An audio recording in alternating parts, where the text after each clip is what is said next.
We are just rolling from one to the next here. So it's been an awesome day, great presenting, great questions, really, really good stuff so far. So no pressure, guys. This panel is Realizing Your Omni-Channel Potential, Your Digital Experience Design Roadmap. And, you know, we talk a lot about retail, and there's other things than retail. And you know, we have a couple of really good presenters here from the gaming industry and the resort industry, and there's really a lot to learn from other things. You know, we talk to retailers every day, and we don't just refer to retail as the way forward. There are other things. There are theme parks. I think there's somebody here from theme park. There you go. Cedar Point, go ho. So, you know, these guys have a lot to offer and a good perspective on things that may not be 100% retail focused, but boy, we can certainly borrow from that. So I'm going to ask each of them to introduce themselves before we jump into the questions. So Chris Justice from Global Payments Gaming Solutions and Randy Dearborn from MGM Resorts. Chris, go for it. Hi, everybody. Appreciate you joining us here today.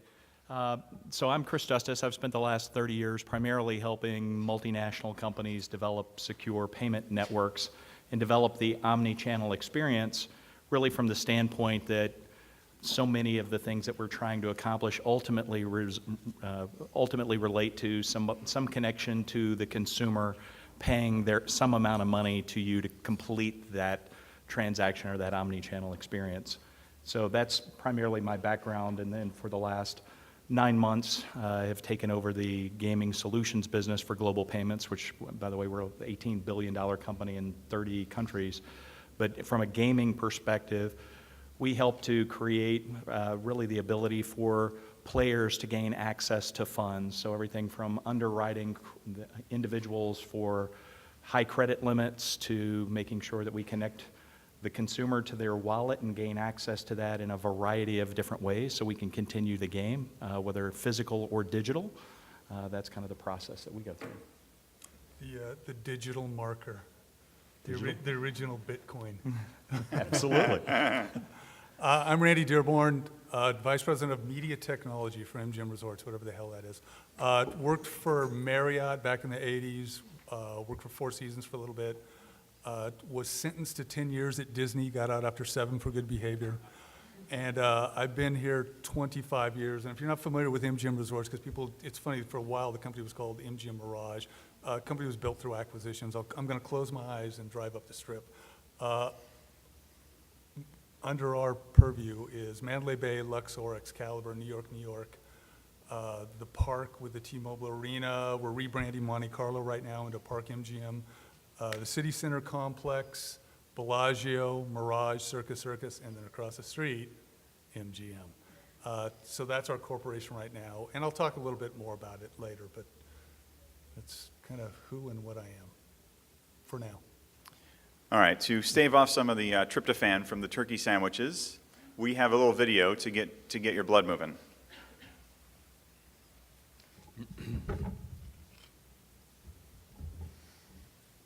Please tell me the audio's there.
So well done, really well done. It's funny, when Ed said he wanted to play that video, I'm like, please don't make me watch that again. I refer to it as a Death Star video, by the way. You know, the fact that we're not in the hotel business, we're in the holy shit business. Those of us that are into customer experience and have been doing that for a long time, that's what gets us going, right? The ability to have a blank canvas like a resort that has entertainment, that has gaming, that has retail, that has restaurants. It's just a wonderful canvas for all sorts of customer experiences. You can't ask for anything better to learn from. So let's just talk about, you know, some of the technologies that MGM uses across on-property for all the experiences for guests. So we'll start with you, Randy, and then we'll move to you, Chris, as far as, and then how payments fit into that. But yeah, just what are some of the technologies that you use on the resort now? Sure. A lot, too many, to tell you the truth. Once again, let me take a step back real quick. Because number one, we were built through acquisitions, we had a ton of systems you can't even imagine. So part of the challenge has been standardizing, and that process is ongoing. It's actually gotten much better. The other issues, which I know you'll talk to, is we are probably the most regulated industry in the country, hands down, the gaming industry. For us, our gaming license is everything, and we protect it like no other. So we kind of have a different view on things, are very defensive when we're going into something. But back to what are the things that are going on right now, of course, you know, the app thing, which I won't get too deep into that, I think it's a huge challenge for everyone. Mobile check-in is a big thing that's going on right now, just to kind of reduce and ease the lines. Remember, I'm running 3,000, 4,000, and 5,000 room hotels. I mean, the amount of, so let me give you a simple number. It's a number that stuck with me years ago. A 3,000 room hotel, right, which is the Mirage, is 1 million room nights a year. Just that one hotel. I got 42,000 hotel rooms just on the Las Vegas Strip. So you can imagine just to try and get people in and out of these buildings is a challenge. So like I said, mobile check-in is a big one. Another one that is, you know, close to me, because I built the thing, is an IPTV system through a Citrus platform media room, and I'll talk more about that as we go on. But that is something that we're leveraging in a way we never did before. As far as what I did is I kind of looked at the, if you look in the hospitality industry, years ago PBX used to make money, right? It was the revenue generating department. And then of course these things showed up, and now it's a loss leader. It was the same thing with a hotel room. You would make money with first run movies, and that has kind of gone away. Still make money on it, not much, but what we did is we looked at it more as a device to market to people. And so we built out this infrastructure in IPTV that has menus and dynamic pricing. Like I said, I'll talk a little bit more of that later, but those are a couple things that are going on right now that are hot and heavy. As far as well, expanding beyond MGM, or how do you want to? Any way you want to answer it, like, you know, what types of, how would your gaming, payment solution apply on a resort, for instance? So I think, as Randy had said, part of the infrastructure in and around gaming itself, you could almost look at it as the walled city inside of the rest of the resort. So while as a guest, you can come and go freely, operating in a variety of different areas. Once you're entering the gaming floor, right, that really falls under the auspices of a lot of people who watch every type of activity.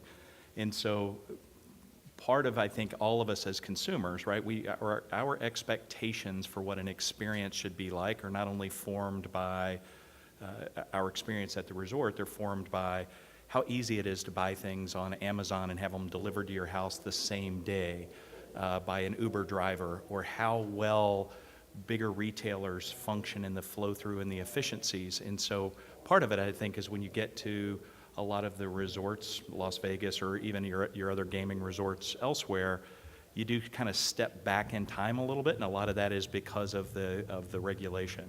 We are trying to go through and implement a variety of systems, though, that help to connect the consumer experience back to where it truly should be. Because mobile payments, for example, last year was $720 billion with 450 million mobile users. So needless to say, right, that trend is continuing to grow, and certainly resorts want to continue to operate in a way that delights their guests, or I think one of your other taglines, right, blowing the mind of all mankind. So how do you do that? You don't do that by adding friction to a process. You do that by enabling smooth technology. So part of what we do, for example, from a gaming services perspective, is as we create accounts for players, which we've got more than 3 million active players today, those players freely can go from the physical to the digital properties, depending, again, jurisdictionally. So if you lived in New Jersey, for example, you could go online and play poker, blackjack, what have you, at any one of the New Jersey casinos, but then effectively, if you were to go to Illinois, Mississippi, Las Vegas, et cetera, you could utilize your same account, all of your same limits, all of your same technology to play in the brick and mortar locations. So we are trying to make those digital connections to allow much more seamless utilization of folks' money across the platforms. Yeah, that's a great segue into the next question, which is the omni-channel, right? Before a guest gets there, when they're there, and then post. And how do you track, like what is your construct to track those things, the customer journey? How do you kind of track that experience when they're home, when they're thinking about visiting, when they book it, when they get to the resort afterward? How do they pay for it? How do they leverage that mobile device to make things more frictionless and seamless? So, Randy, you want to? Sure. So for years and years and years, so let me talk about the industry, how we look at our customers. We look at our customers under 4 segments: a casino customer, a convention customer, a leisure customer, someone who's planned a vacation, and then a term, I'm going to teach everyone a new acronym, an FIT. Does anyone know what that is? A free and independent traveler. That's someone who just shows up and says, I need a room, okay? I love using that term when I'm out on the road. Hi, I'm an FIT, and they look at me like, oh. So if you were a gaming customer, we knew everything about you, everything, trust me. And then suddenly we realized, and look at, this is my company, this is specific to my revenue breakout. Only 1/3 of my revenue comes from gaming. And we suddenly realized, wait a minute, there's 70% of our revenue that we're not even tracking. You know, the hotel customer, the spa, the entertainment. Let me lay a little fact on you. And it's funny the way these things creep up on you. MGM Resorts, and by the way, we came to this realization about 18 months ago, and yet it's been the case for years. We suddenly realized that we are the 5th largest seller of entertainment tickets on the face of the earth. We didn't realize it. So really what the push has been over the last, we'll call it 2 years, and we've just hired a chief digital officer to kind of plot this strategy out, is how do we, on our loyalty side, how do we track these other customers and bring value to that? And so it's a big push that we're doing. But I think and you brought up something that I think is very, very important, is we're trying to force everyone onto our mobile app, and you just can't do it. It just doesn't work, all right? The take rate is so small. And so the methodology is starting to change to, rather than force the consumer to adapt to my technology, how do I adapt to theirs? So if they have mobile payment, well, how do I integrate that into my PMS system? That's kind of the shift that we're looking at right now. Once again, we have to get past regulators, but it's just a complete change in mindset. Mm-hmm. But the regulation part is tough, especially on the mobile pay, where someone's, they've got Apple Pay or mm-hmm. whatever they're using. How do I integrate that into a corporation like mine? Absolutely, absolutely. And part of the point, right, is if you're participating on the gaming floor, you have to be licensed, and the licensing process is the worst proctology exam you'll ever get to go through for 140 unique jurisdictions.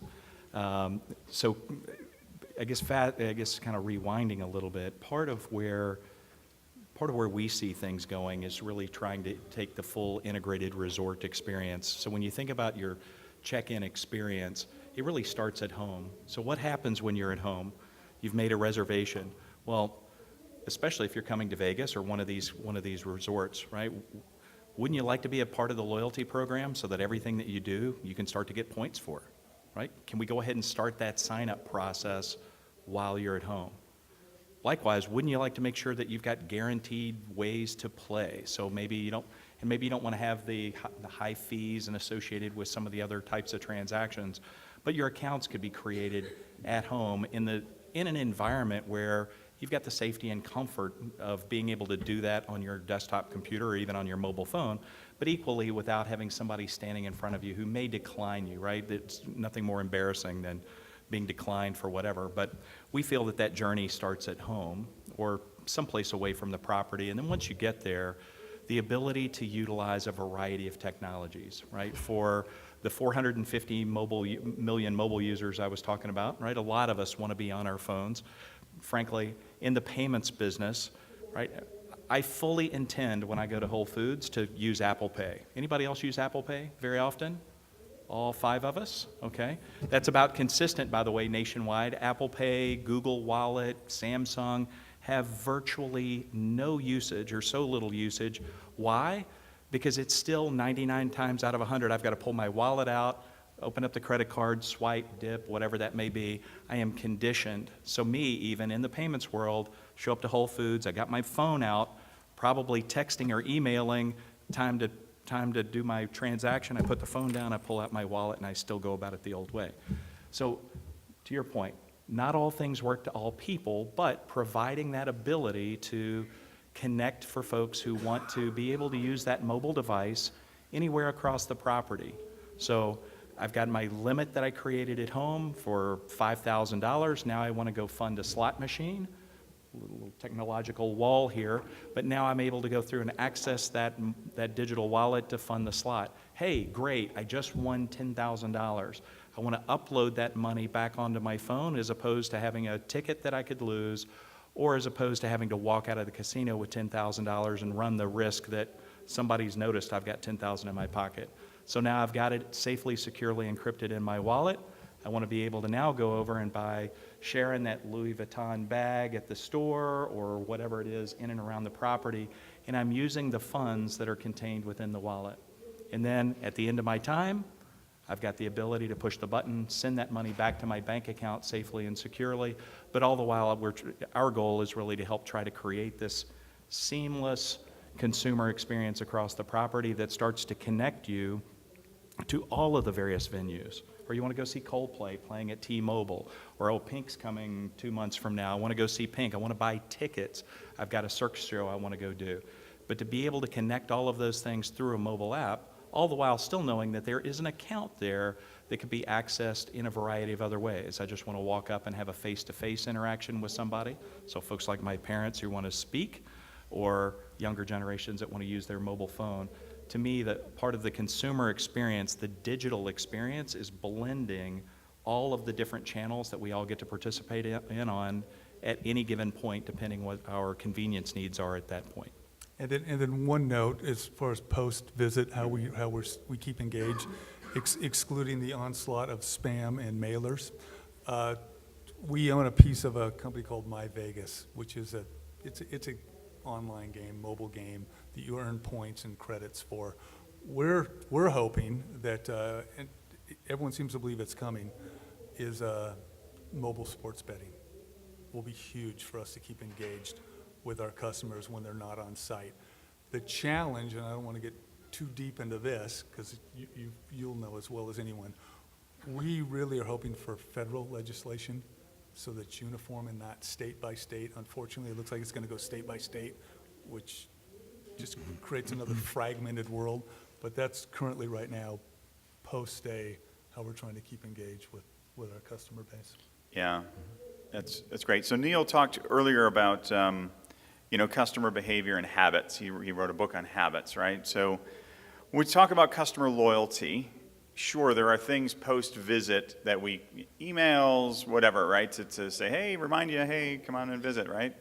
It's funny because Randy sent me a deck beforehand and showed me a few slides, and one of the slides was a photo of the Strip, and then color-coded in red or yellow, whatever it was all the MGM properties. Holy monopoly. It's like there are so many MGM properties on the Strip. Largest landowner on the Las Vegas Strip. It's pretty nuts. Yeah. So what types of innovations are you experimenting with here Yep. that give people the hook that want to come back next time? What are the loyalty triggers that you're planting on said visit so that they're pining for you 2, 3, 4 months down the road? That was awesome. I need to come back. What types of things? Well, first of all, we have a unique advantage in that, and I say this as like I said, born and raised Southern California boy. I find this city the most amazing experiment in marketing in the history of mankind. There is nowhere you will go on vacation that you will eat too much, drink too much, sleep too little, spend too much, and you can't wait to come back. You name me another city. I have to go. In fact, it was on the deck. I always do I always start off typically my presentations with an image of the Las Vegas, the welcome sign, right? Which was, in fact, the woman that designed it just passed away about 2 years ago. That was built in 1959. They've rebuilt it since. There's not a time of day or a day a week I don't drive past that damn sign and there isn't a line of people taking a picture out in front of it. I'm like, it's a welcome sign. But it just shows you the marketing power of this city. No natural resources, no major railway, no port, no river, and yet billions of dollars of capital have been spent in this city, right? So number one, we've got that thing going for us, all right? which is very helpful. But I think another thing, and I'm just going to give one simple example. Otherwise, I can talk about this all afternoon. I spoke earlier that we instituted an IPTV system, right? And it's got menus, and you can look at property items, whatever, look into specifics and things like that. But as important, I think, is I track viewer behavior in my guest rooms. So not only do I know who you are and what you're staying, and I can market specifically to you. So if Laura and me in rooms next door to each other, I can send specific marketing to her, specific marketing to me. And now I am going to date myself a little bit, but everyone in this room will know what I'm talking about. When I was first justifying building out the system, I said, look, if I knew that someone was watching Jersey Shore in my guest room, and I knew Snooki was going to be at one of our nightclubs, I got you, right? It's funny, I play this game. In fact, I looked this morning. Every morning I get a report of what the viewership was at every property. And I always love playing this game. In fact, last night, I believe at the Mirage, TBS was the top viewed channel. And I'm like, what the hell was on TBS? I don't know. CBS was at the Grand. And so it's taking advantage of things like that where we know, okay, what programming was on by the half hour, I know exactly what people are watching, and then how do I leverage that data knowing this other, these other entities I have with the entertainment, with the retail, with the spas, with the, all this to drag people back into our hotels. So it's just one example. Yeah. So Chris, I know, there's mobile payment is obviously removing friction, which can be somewhat addictive, right? So you're making it easy for the consumer not to have to reach into their wallet. Are there any other innovations, at least maybe that you can talk about, maybe you can't, I don't know, other innovations that you're working on from a mobile perspective to make it, to build the habit of using mobile payments?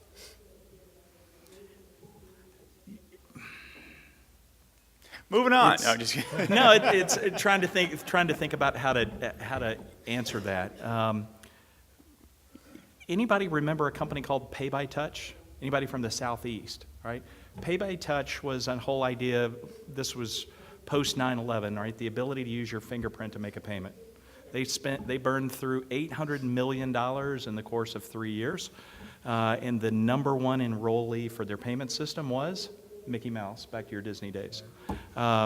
Because the value of enrollment was the fact that their beta testing locations would give anywhere between 10 to 25% off your order if you just enrolled, because they wanted to expedite the payment process.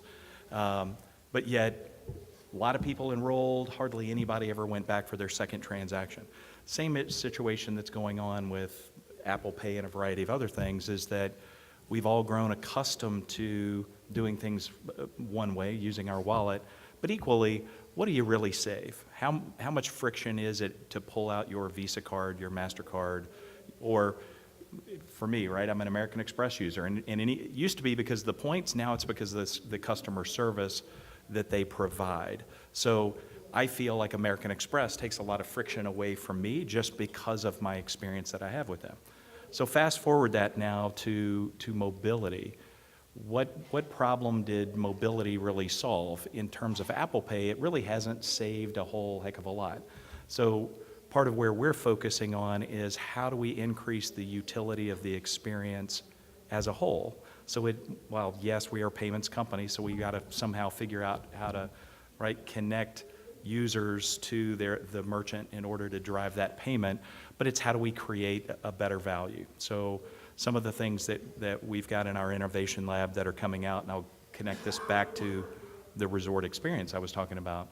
You've now collected money out of you've won your slot machine jackpot, you've got money from the table games, you've just put money on your prepaid account just so that you can come to Las Vegas, enjoy your experience with only the money that you wanted to spend, not like a lot of the rest of us, right, who keep going to the ATM to extract it down to the maximum daily limit. But anyway, you've got money on your account. So one is we can push that money back to your bank account, but equally, if you've been on the casino floor, you've seen a variety of different multifunctional devices that allow a variety of different services. We're linking the mobile device back to that, so now you can actually leverage the mobile phone to actually get value or get cash out of that system, just as one opportunity of how to promote mobility and seamless commerce across the organization. Cool. So, Randy, we'll start with you on this one. As a part of overall revenue, I know gaming revenue is down, right? So there's other things that you're having to rely on to, boost the bottom line. So let's talk about retail. Like, what is it about retail that you're helping enhance, and how are you relying on retail to help enhance your revenue? I'm not sure if any of you saw it, but I tweeted out a picture I think 2 days ago. I won't say where, but it was a picture of two stores right next to each other, separated by one wall. One was an ice cream shop, and one was a luxury watch retailer.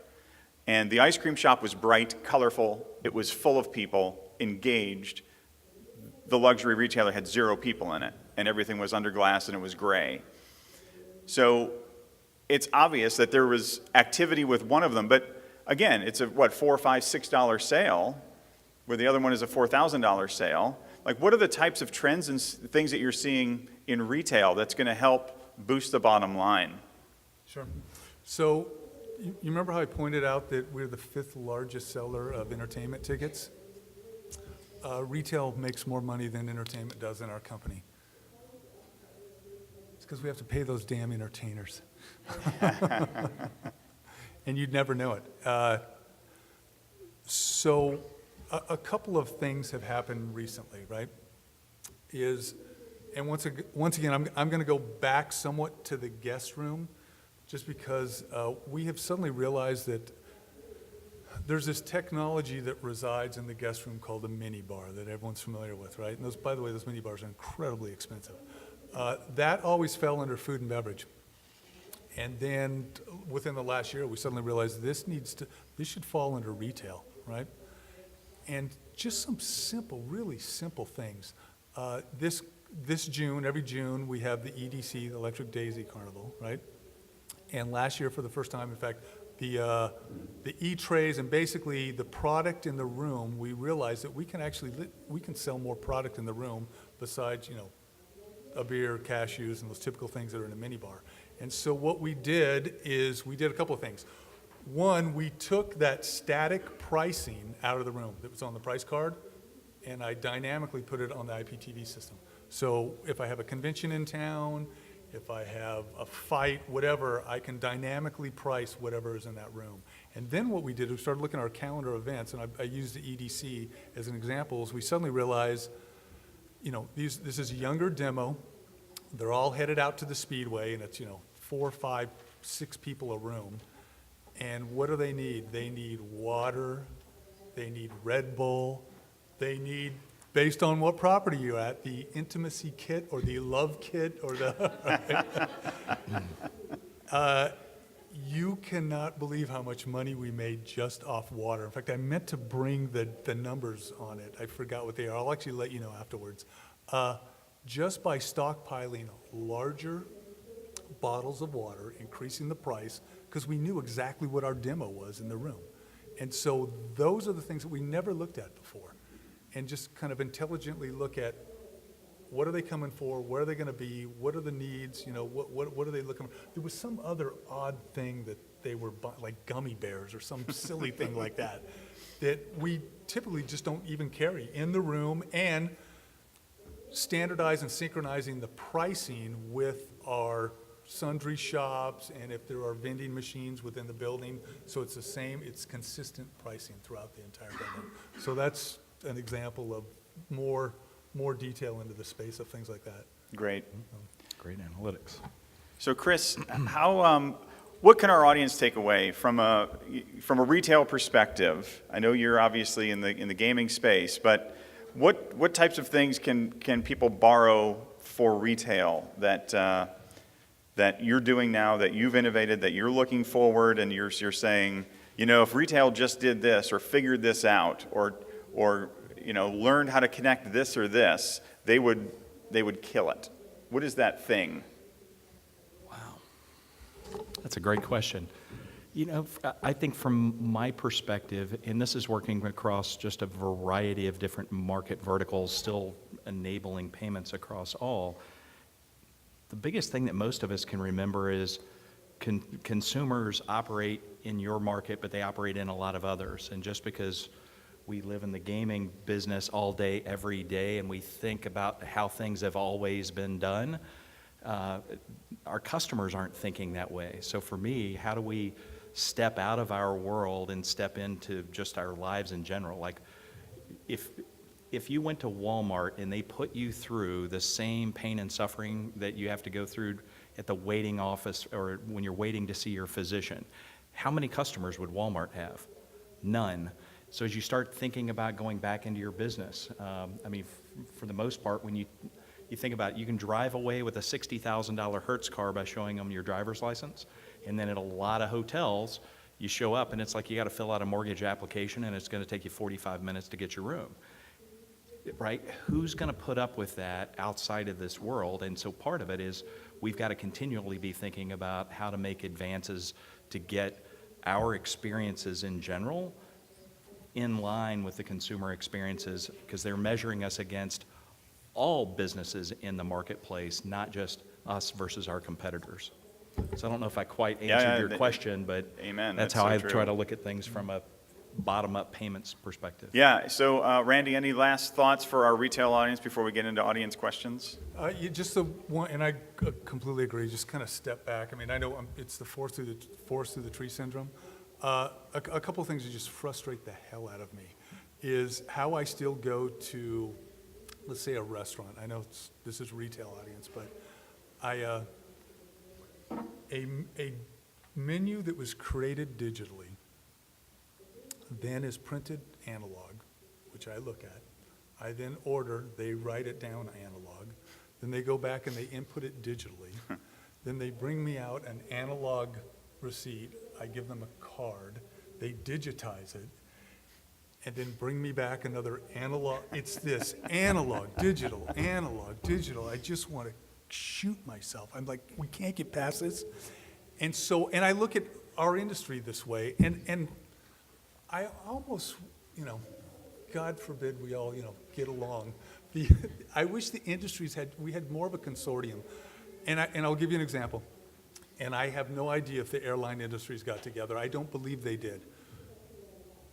If I'm flying, and it doesn't matter what airline I'm flying, American, Southwest, United, Delta, I've got the app, I know how to download my ticket, regardless of what, who my carrier is. And I show up and I scan my ticket and away I go. How my industry, the hospitality industry and the retail industry, can't do that same thing. We can all kind of agree on what the rules are and the process, and so it doesn't matter whether I go to a Walmart, a Louis Vuitton, one of my outlets, that I've got that process down. And I know I'm dreaming here, right? But I just, that's kind of my goal is how do we get that process down where everyone agrees on those same habits. We did it in the airline industry. You're telling me I can't do it in mobile check-in into my guest room, regardless if I go to a Hilton, a Marriott, or an MGM Resorts property? So Somebody's in their garage figuring it out right now. I sure the hell hope so. Which, by the way, there's a place here called BJ's. It's, I don't know if it's a Vegas local or some kind of a chain, but truly you go in, they've got a mobile app. You can sit there, you can order off your mobile app. If your waiter comes over, they take care of you. If while the waiter's away, you want another order of French fries, you want a beer, you want a drink, whatever, you can order it. It's all added to your ticket, and then at the end, if you don't see your waiter anywhere, click checkout, add the tip, etc. You can have the entire digital experience. Really? That's Yeah. cool. Let me ask you this. Do you actually miss the human-to-human interaction? Well, no. The waiter will still come over. They'll still take your order on an app. So they've just completely digitized the experience. I think you still have a paper menu, but at the end of the day, everything you want to order, the waiter is taking care of. But at the same time, if you're ready to go and that person's taking care of somebody else, right, you can intervene, and somebody else will bring you your food, your drinks, etc., so that you're not slightly inconvenienced by anything if you want to have a digital experience and expedite your process. So if you're like my wife and you like to customize every order in a restaurant, We're married to the same person. yeah, little light on the salt. Same here. Yeah, Yep, okay. absolutely. That can all be done. You bet. That's Yep. awesome. You want a hamburger, no pickles, Right. extra onions, blah, blah. Yeah, Awesome. oh, yeah. However you want to do it. Cool. Well, we're going to open it up for questions. Laura, can you be the thanks? So who has a burning question for gaming folk? Neil? You're going to wait, yes. You're gonna wait and be patient. Which, by the way, loved your presentation. To Randy, I actually worked with the Grand Ole Opry when they were implementing their IPTV stuff.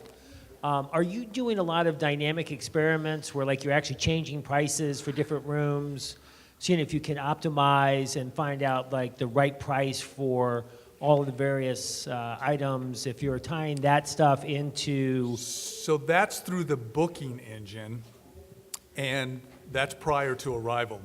And yes, we have looked at that. We've actually looked at almost like choosing an airline seat. Of you can pick exactly where your room is down the hallway, if it's on the strip side, if it's close to an elevator, if it's at the end of the room. That is all, like I said, on the booking side of things. As far as once you're in the room, then yes, we've done. I'll give you a quick example. Mandalay Bay. The messaging, because we can do messaging directly to the room, which not only is marketing, but believe it or not, is a great opportunity for maintenance, like if water's going to be out for things like that, or in the case of when we had the horrible tragedy here, we literally did emergency messaging to the guest room, right? But Mandalay Bay has been by far the champion of this. And if you look, once again, I'm going to arbitrarily throw these numbers out. If I looked at last year, let's say a Bellagio put out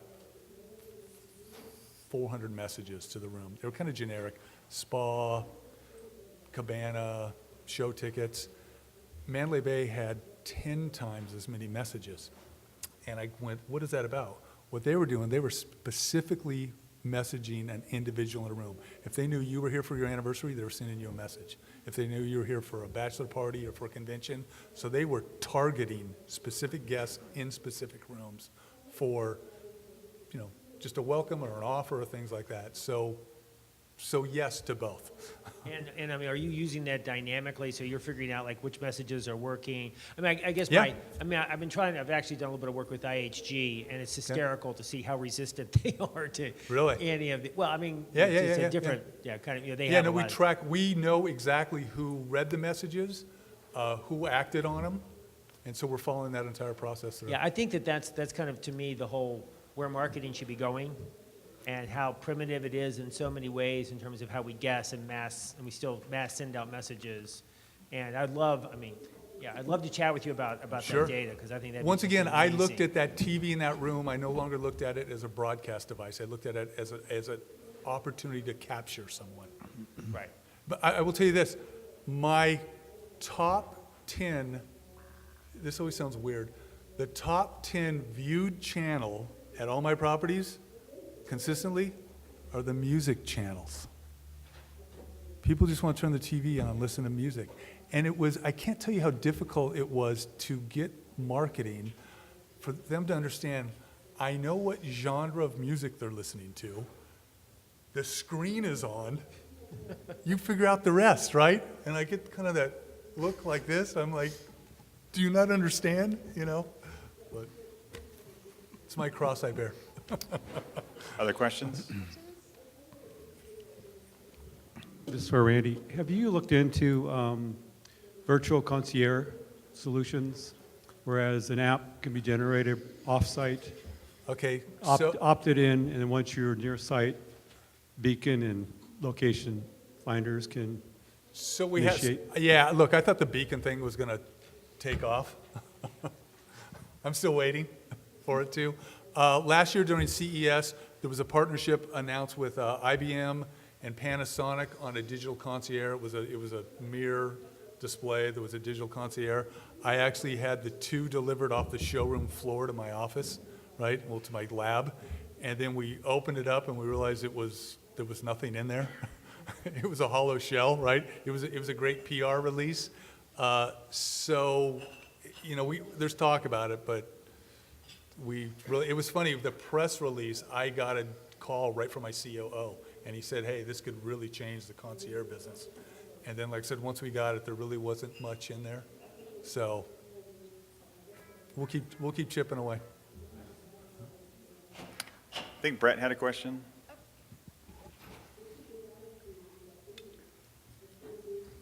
Again, for Randy, do you see, you might be doing it now, or do you see at a point that all this consumer data that you collect can actually be a revenue generator for you, besides just using it for yourself? So that's a very interesting subject, and it's one that's close to my heart, and I'm old, as you can see. Besides paying my bill, right, on time. By the way, I digress for a moment. When I was a kid, once again, I'm a Southern California boy, Johnny Carson had a chain of restaurants, like a coffee shop, called Here's Johnny's, right? And you would go, and at every table was a booth, and there was a phone at every booth, and you picked up the phone and you called the kitchen. And that was 40 years ago, 45 years ago. I'm like, we haven't improved that yet. Everyone is just overwhelmed with data, right? I mean, like I said, I looked through mine. We use it to prove out specific things. I think there's I hope there's a tipping point. I know there will be very, very soon when through AI, we won't have to waste labor to figure out what the data means. I think this is all going to be automated through an algorithm pretty soon. It's just a matter, what is that tipping point? Where does it actually happen where it'll produce what I want, and I'll look at that and then pass that down. I think, so there's that, and then the other challenge I know in my industry is changing the methodology of management. We are programmed, not me because I'm not a revenue generating department, but technically I am through my technology. But if you work for food and beverage or retail or the casino or the hotel side, you get every day you get this thing called a DOR, the Daily Operating Report. And what do? You just look at your line and see what your numbers are. to change the mindset of looking at real-time dashboards to know how you can, on the fly change your business. So even once that data is available for you for management to act on it, I think is kind of the second step that is a huge challenge. But I think it's coming. But look, like I said, we're not the only ones struggling with big data. Everyone is right now. So I don't know if that answers your question, but that's. More questions? One last question.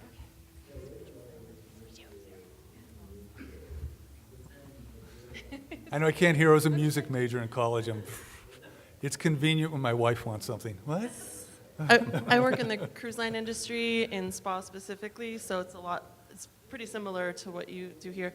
And there's a trend to wearables across the cruise lines. Is that something is that like regulated and you don't do that here? Or So that was really, I think what the push for that, and you can speak to this, is Disney, because Disney went all in on them. And the investment was, I think, like $2 billion. Massive. But remember, Disney controls everything, so it's a little bit easier for them to do it. I know the cruise ships do it, but once again, the cruise ships, it's out on international water. They don't kind of fall under our regulations to the same. on the ship. Like everyone's always on the ship. It's not like your property where people are leaving and coming. Yeah. And I think, I know us right now, we are really, like I stated earlier, trying to adapt to the consumer's device. Right. They know, they understand it, they're familiar with if they're doing, Apple Pay, or they're using it to adjust the thermostat in the room, right? If they got a nested home or whatever, you know how to do that. So that's, right now, I would say no. We're trying to adapt to that and then device that people do carry. your properties compete against each other, or are you kind of treated as a global? So it's funny, they used to, yeah. Okay. This is a funny story. I start up IPTV at the MGM Grand, right? And then I started a second property, I forget what number 2 was. And the gentleman who runs that property has been there for years. I'm like, hey, look, if your ticket sales are off at, for for the Cirque du Soleil, and then they're up over this property, you can sell tickets across property, right? And he's like, why the hell would I want to do that? Why would I want to help, Scott down the street, right? That has all changed. We are now much more corporate-centric, and I'm looking at it holistically. And it's funny because ticket sales, entertainment's a tough business, man. It's not only the availability of tickets, right? But for us, I'm gonna give you 3 examples. So you've got a Cirque du Soleil show. You've got something happening, Taylor Swift at T-Mobile.